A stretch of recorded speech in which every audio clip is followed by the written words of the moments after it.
Right details చూస్తే హైదరాబాద్ లో అసదుద్దీన్ ఓవైసీపై పోటీ చేస్తున్న బీజేపీ ఎంపీ అభ్యర్థి మాధవీలతకు కేంద్రం Y+ సెక్యూరిటీ కల్పించింది. వీఐపీ సెక్యూరిటీలో భాగంగా 11 మంది ఆమెకు పహారా కాస్తారు. ఇక 6 సిఆర్పీఎఫ్ పర్సనల్ సెక్యూరిటీ ఆఫీసర్లు ఆమె వెంట ఉండగా 5 గార్డులు ఆమె నివాసం వద్ద సెక్యూరిటీగా ఉండనున్నారు.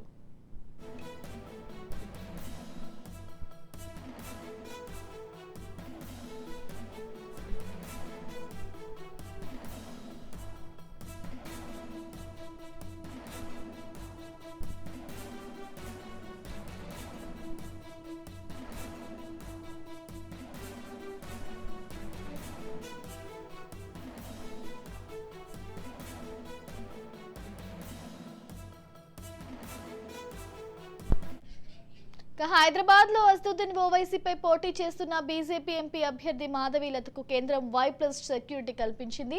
వీఐపీ సెక్యూరిటీలో భాగంగా 11 మంది ఆమెకు పహారా కాస్తారు. 6 సిఆర్పీఎఫ్ పర్సనల్ సెక్యూరిటీ ఆఫీసర్లు ఆమె వెంట ఉండగా 5 గార్డులు ఆమె నివాసం వద్ద సెక్యూరిటీగా ఉండనున్నారు.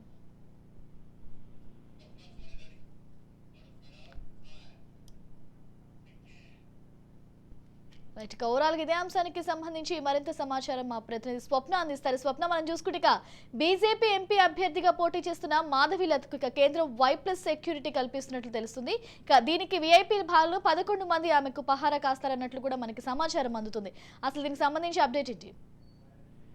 సాధారణంగా అయితే ఏదైనా థ్రెట్ ఉంది అనుకునేటువంటి వ్యక్తులకు సంబంధించి ముఖ్యంగా రాజకీయ నాయకులకు అట్ ద సేమ్ టైమ్ కొంత పలుకుబడి ఉన్నటువంటి వ్యాపారవేత్తలకు కూడా ఇబ్బంది ఉన్నప్పుడు సెక్యూరిటీని కల్పిస్తుంది కేంద్రం.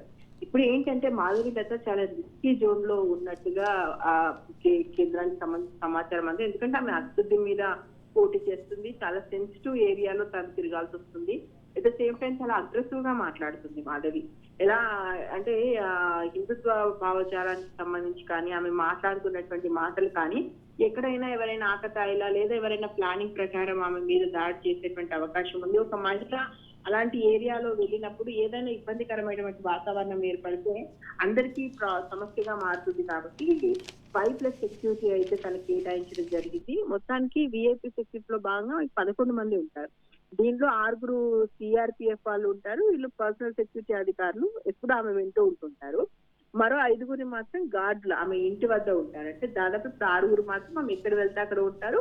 మరో 5 అదనంగా ఆమె ఇంటి దగ్గర ఏర్పాటు చేయడం జరుగుతుంది. అయితే ఇప్పుడు మాధవీలతకు సంబంధించి Y+ సెక్యూరిటీ ఇవ్వడం అనేది బీజేపీలో అయితే చర్చ జరుగుతుంది. ఎందుకంటే గతంలో రాజా సింగ్ అలాంటి ఏరియాకి వెళ్ళినప్పుడు అలాంటి మాటలు చెప్పినప్పుడు రాజా సింగ్ కూడా సెక్యూరిటీ అవసరం అనుకున్నప్పుడు ఇవ్వకపోవడం కానీ, ఈవెన్ బండి సంజయ్ ఒకసారి ఒక సమయంలో అధ్యక్షుడిగా ఉన్నప్పుడు చాలా అగ్రెసివ్ అయ్యి అతనికి భద్రత అవసరం అనుకున్నప్పుడు కూడా ఇలాంటి సమయంలో కూడా తెలంగాణకు సంబంధించినటువంటి బీజేపీ నేతలకి ఈ సెక్యూరిటీ కల్పించలేదు. ఇప్పుడు కేంద్రము Y+ సెక్యూరిటీ మాధవీలత కల్పించడం తోటి ఎలాంటి ఇన్ఫర్మేషన్ ఆమెకు వెళ్ళింది, ఇంటెలిజెన్స్ రిపోర్ట్స్ ఏం చెప్తున్నాయి, కేంద్రానికి వెళ్ళినటువంటి రిపోర్ట్స్ ఏంటి, ఆమెకు ఉన్నటువంటి థ్రెట్ ఏంటి, ఆమె ఏ విషయంలో ఆమెకు థ్రెట్ ఉంది, సో ఇలాంటి అనేక విషయాలకు సంబంధించి చర్చ జరుగుతుంది. మొత్తానికైతే ఇప్పటి నుంచి ఈ Y+ సెక్యూరిటీ ఆమెకు ఎలక్షన్స్ అయిపోయి రిజల్ట్ వచ్చే వరకు కూడా ఉంటుంది. ఇప్పటి వరకు ఏంటి అనేది ఇంకా క్లారిటీ ఇవ్వకపోయినా ప్రస్తుతం మాత్రం ఎలక్షన్ క్యాంపెయిన్ లో భాగంగా ఆమెకు ఎలాంటి ఇబ్బందులు ఎదురు కాకుండా మాత్రం సెక్యూరిటీ కల్పించారు. Right, thank you Swapna.